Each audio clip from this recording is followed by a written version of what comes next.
From First Paw Media, sponsored by First Paw Coffee Company, this is the Dog Driver Show. Visit our website at dogworksradio.com. Now here are your hosts, Robert Forto and Parto. From First Paw Media, sponsored by First Paw Coffee Company, this is the Dog Driver Show.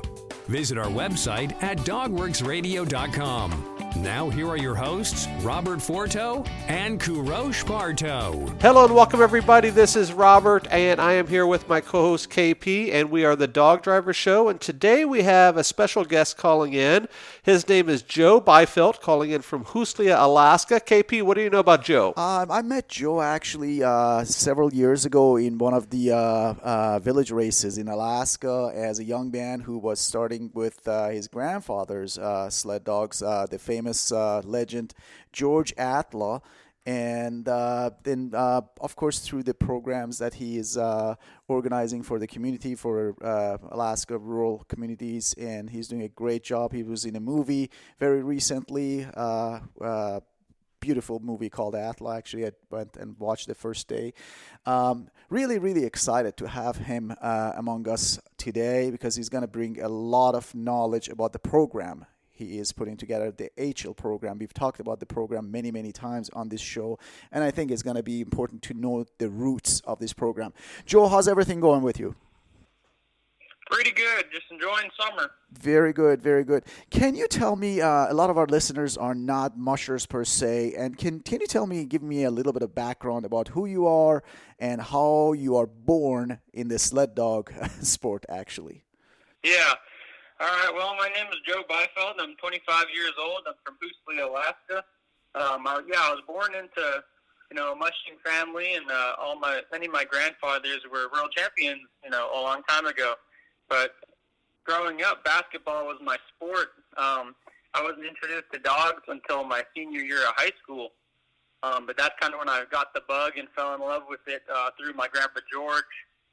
And he started this program in Musher through the schools, in which he incorporated culture through dog mushing into the schools. And, kids learned about animal husbandry, vet tech skills, and cultural values and, stuff like that. And it kind of turned around the educational system in that kids were more interested in school because it had to do with culture, and they learned about their local history. So that's kind of how I got into mushing. Now I'm a teacher now, and I'm heading back to Musher this fall to teach, and I plan on, working with dogs and kids. Joe, your grandpa, I had the opportunity and the chance of meeting him several times. He loved introducing kids to our sport, and it was really dear to him. And I remember in the movie you were talking about that, how important it is to have kids learning about our culture, our heritage in villages. Yeah. In the movie I talked a little bit about how when I was a kid growing up in school before the program, teachers had a tough time connecting with the students, and the school work was kind of irrelevant to our lives. So I was always looking for that cultural connection, and I figured maybe I could be a person that could connect, Western education to the indigenous lifestyle in the village and in rural Alaska. And so that's what the path I'm on right now, and I think it's the way to go with kids in rural Alaska. For our listeners who are not familiar with this, there's actually a movie called Atla, the movie. And if you didn't have the opportunity to watch this movie, it is a very strong movie, emotional. If you're a dog musher, when you watch this movie, you have goosebumps actually watching, learning about this sports heritage in villages is so important. I strongly recommend guys to watch this show. Tell me a little bit about this program, HL program. How was it set up? How was it created? And what's behind it? Well, it was started as a grassroots program in Musher by my late grandpa George Atla Jr. and his partner Kathy Turco. So after after his racing career, my grandpa went home and kind of realized that people were having a lot of social problems. Kids were having trouble in school, and he saw this kind of like loss of connection with kids and their culture. And in rural Alaska, there's, the highest, some of the highest rates of suicide in the nation. All these domestic violence and just a lot of problems there. So he saw all these social problems and figured he would use dog mushing, which helped him growing up, and induce that into the kids and try to help those problems. So he wanted to build pride in youth so that, they can grow up and be successful and have something to help push themselves towards their goals, and, use his inspiration in being a champion for them to, like, be the best at whatever they wanted to be, So he started in 2012 in Hoosley when I was a senior in high school, and pretty much it took a while to get into the schools, but once he got in, we'd be in school and we'd go to his house, learn about his stories from, our local history and our elders, and learn how they survived from scraping a living off the land. And he taught us about the dogs, how to act around them, and we'd be running dogs while in school. So that was like the coolest thing ever. That is very interesting, Joe. We in this show we interviewed many native mushers, and however, every one of them was on the road system. You are not on the road system. You are in a remote village, access, not by roads. How difficult it is to live in rural, remote Alaskan villages and having a dog team and traveling and racing with your dogs. Yeah, definitely. It's off the road system and, way off the road system. And it's just so expensive, for shipping and just to get things out to Hoosley. Like right now I'm planning on mushing this next year when I move home to teach. So, I'm having to send everything on the barge because it's the cheapest, because on the plane it's going to be real expensive. So, when you're coming in from the village, you almost have to have a sponsor to get the dogs into town just to race. So when I was racing in 2015, we had Right There service as one of our sponsors, so we can charter a plane to get our dogs just to Fairbanks so we can race. That is very interesting. You brought the next question. Your first race. When was your first race, and how it was emotionally being in a race behind a dog team managed by your grandpa? Do you mean like my first race ever, or like my first big race in the North American? Your first big race. Okay. Well, my first big race was only like my fourth race ever, including when I was in second grade in a 3-dog race. So I didn't have too much experience going into the race. But we had been training that whole year, my grandfather and I, and he ended up passing away about a month before the race. He was my coach, so I had my other grandfather, late Alfred Atla, be my new coach. So he kind of jumped in there, and we started training for the North American after the Ronde got canceled. And on the first day, I didn't really know a lot about racing, so my dogs, before I took off, I know Arlie Reynolds was talking to me, helping me out, and he was like, don't let your dogs go faster than 19 miles per hour for the first, 3 miles or however many miles going downhill, or you'll burn them out. I'm like, okay. So I was looking at my GPS when we took off, and I'm on the drag mat. I should have been on the brake, but I was on the drag mat, pulling up the handlebars with all I had. I looked down at the GPS, I'm going 23.6 miles per hour, and I thought, oh boy, like they're going to get gassed. So I held them back after that, but I had a dog go down around 15 mile, and I think I gassed him going too fast off the start, and that was a lot slower time for me that day. And the next day I realized, okay, this is a race, so I need to be on the brake instead of the drag mat, because I was worried about messing up the trail with the brake on the first day. And my grandpa kind of laughed at me, Grandpa Alfred, and he said, like, it's a race, it doesn't matter. So the second day, there was a big rooster tail flying behind me in snow because I was on the break. And the dogs had a lot faster time than that North American on the second day.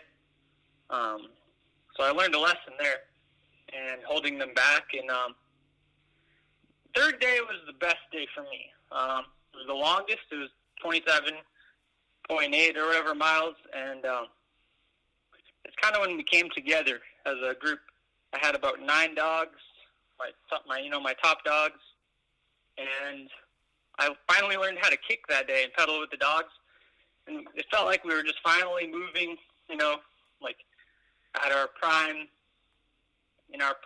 mode. So that third day we kind of came together, and I just wished that there were more races for me after that. But we ended up selling the team right after the race to Tommy Bird. Yeah, I recall actually I was at that race. For our listeners who are not familiar with the North American Championship, this is probably one of the most prestigious races in the world. It is the heritage and culture of Alaska all condensated in a race, basically. Super important race in the circuit, and to finish this race or to place in this race is a big, huge achievement, and it's a big dream of a lot of mushers to be able to participate only in this race. It's a phenomenal event, and I recall that the year Joe was racing, there were a bunch of native kids from villages. They came over and they had banners and everything for him. Go Joe, go Joe. It was fun to watch that, and brings a lot of emotion to our sport. Joe, we talked about your races. We talked about HL. Tell me a little bit about some of the activities that you incorporate in the HL program for the kids. Okay, yeah, it's pretty much our cultural activities. Like all the mushers did something different with the kids. Some did like rabbit snaring. Some went fishing. Taught the kids how to fish for dogs and fish under the ice, and we learned about animal husbandry, how to work on the dogs with the vet tech skills. We had to build dog houses, so there was carpentry involved. I think dog mushing is very unique in that it requires a range of skills that you need to do. You're working on electrical wires on the trailer, or you're building dog houses. So we did everything like that with the kids so they can work with their hands and just kind of support all the different types of learning.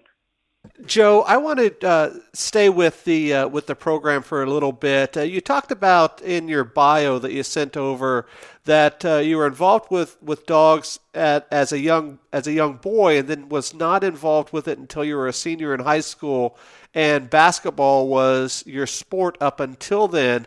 So now that you're a teacher, what is the buy-in for the kids? I'm sure that you're struggling with everything else that's going on, social media and the internet and, video games and all that. How do you get the kids excited before they really get involved with the program? Well, I think it's just a whole different approach in school. So, maybe some kids don't want to sit there and work on paperwork and worksheets, and they want to work with their hands. So when we induce the dog yard into it, and they get to go, work with the dogs, go meet a dog that they like, and some kids just need that social emotional benefit there from the dogs. So if the dogs accept anyone, they don't care who you are, what you sound like, what you look like, any of that. They'll accept you. So some kids just need that love, and attention, and then to care for an animal really does a lot for them. Yeah. So now let's talk a little bit about the documentary. KP was talking about the North American race, and that was way back in 2015.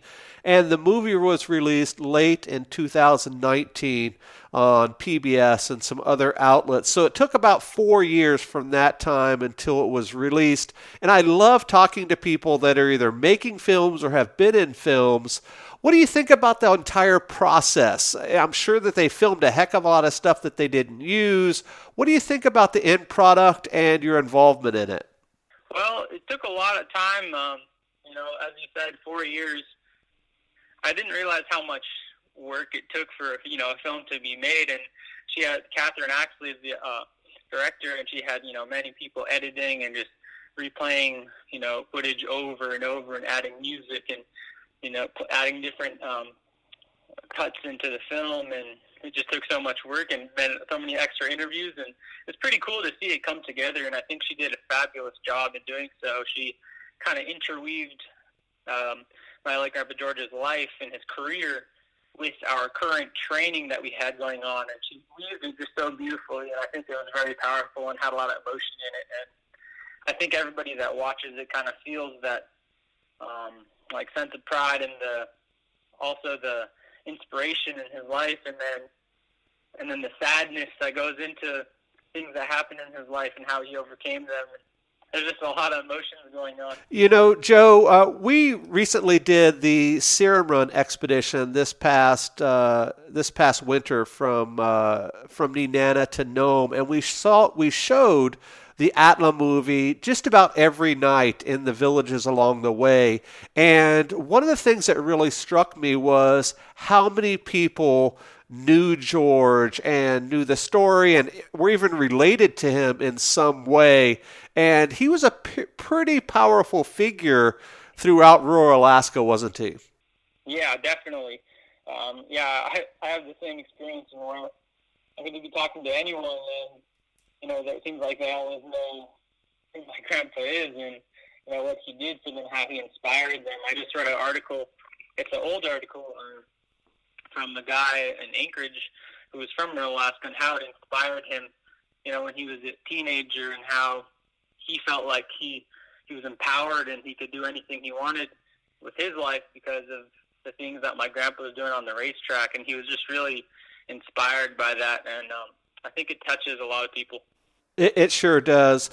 Joe, I have a question that I ask all of our guests here, and I'm really interested to hear what you have to say because you are teaching this to the new generations. And that question is, if somebody's just getting involved with the sport, whether they're doing, one dog junior races or one day they want to do the Ferrandi or Iditarod or whatever, if they ask you for one piece of advice, what would you tell them? That's an interesting question. Let's see. I'm kind of getting into it myself, so I don't know a whole lot about starting, your own team, because I'm just doing that just now. I'm working on the, I think from my experience right now, I would say build a good team around you and find people that support you, and kind of chase your dreams. I know that sounds really cliche, but right now, my dream is to, compete in the Ferrandi. And everybody most of the people I talk to say, don't do it, dogs are expensive, just telling me all this negative, I'm getting all this negative feedback. But I can't shake it, and it's my dream, and, it motivates me, and, I would just say, go for it, If it makes you happy and it provides structure in your life, the dogs give you that unconditional love and the passion. You can connect with others, build your social capital, and it's a vehicle to learn from, teaches cultural values. It does so much for you that is just much more than sled dog racing.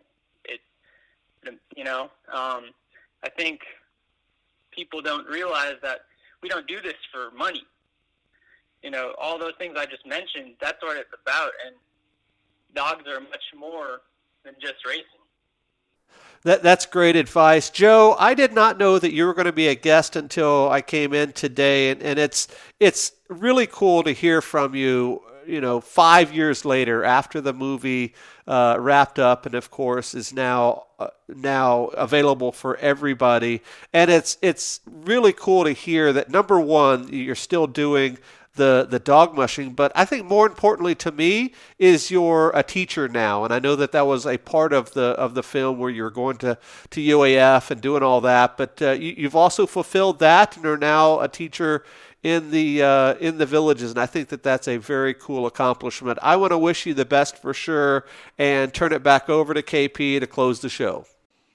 Joe, I really enjoyed chatting with you, and I'm glad to hear that you have in your goals running Rendezvous and getting back on the runners. I think it's important to have continue this heritage in your family and show all of us what's sled dog racing about, and really looking forward to race you again and see you at our state races. Thank you so much.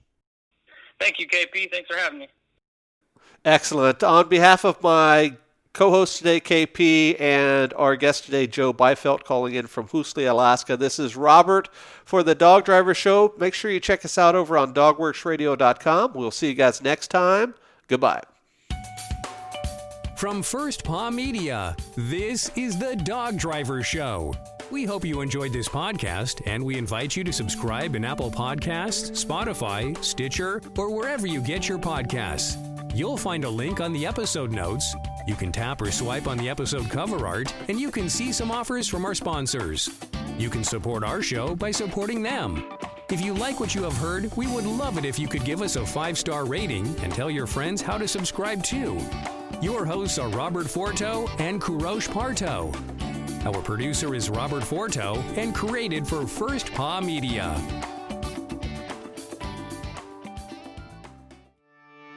Did you know that Alaska Dog Works trains service dogs for those in need throughout North America?